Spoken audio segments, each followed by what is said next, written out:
আমার 10-20টা টিয়া দিবেন, কটা ভাত খাইতাম। 10-20 টাকা ভাত খাওয়া যায় রে? দাম দামি করার আর জায়গা পাস না। তোর যে শোল, তুই যদি পরিশ্রম করস তাহলে তো ভালো ইনকাম করতে পারবি। স্যার, আমি তো আপনার কাছে ভিক্ষা চাইতেছি না, কটা ভাত খাওয়ানোর লেগে টিয়া চাইছি। আপনি যদি টিয়া না দেন, আমার কটা ভাত খাওয়ার ব্যবস্থা করে দেন না স্যার। আমি তোর তো ভাতের ব্যবস্থা করে দিব। আমি নিজে যদি নেট পরিশ্রম করি কটা ভাতের লেগে যাও নুন কাটে। স্যার, তো অসম্ভবটা লইয়া শরীর আর মানতেছেন, এমন আবার প্রচন্ড খিদেও লাগছে।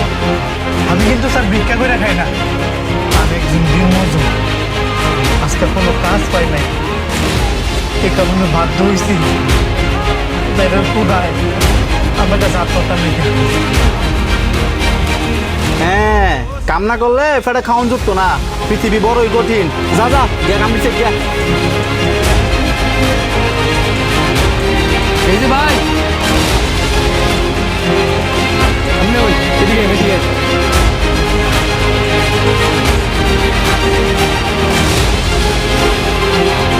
কি ভাই, আমার আপনার ডাক্তার খেলে গেল এই যে পানি আছে, বসে বসে।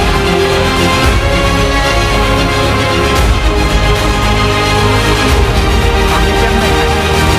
এই ভাত তো আপনি খাইতে বসেন। আমি খাইতে বসে দেখে কি হয়েছে?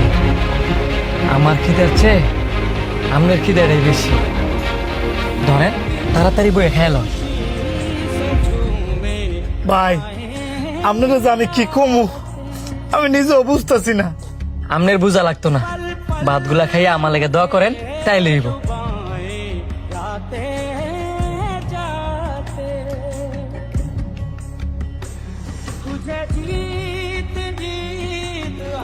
হয় শান্ত, এদিকে আয়।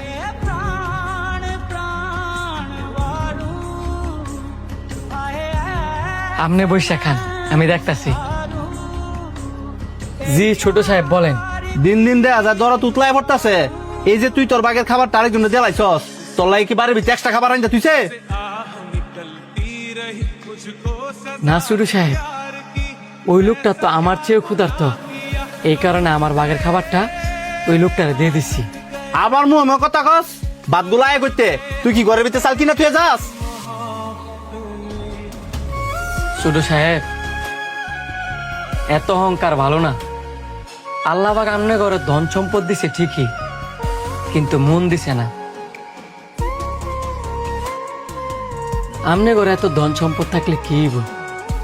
মইরা গেলে গাতে এগুলা কিছুই কাজে লাগতো না। ওই যে লোকটা আপনার কাছে ভাত চাইছে, আপনি যদি কড়া ভাত খাওয়াইতেন, মইরা গেলে গা ওই লোকটার দোয়ারে আপনার কাজে লাগতো। এই যে আল্লাহ পাক আমনে ঘরে এত এত ধন সম্পদ দিছে, এগুলো তো মাত্র একটা পরীক্ষা।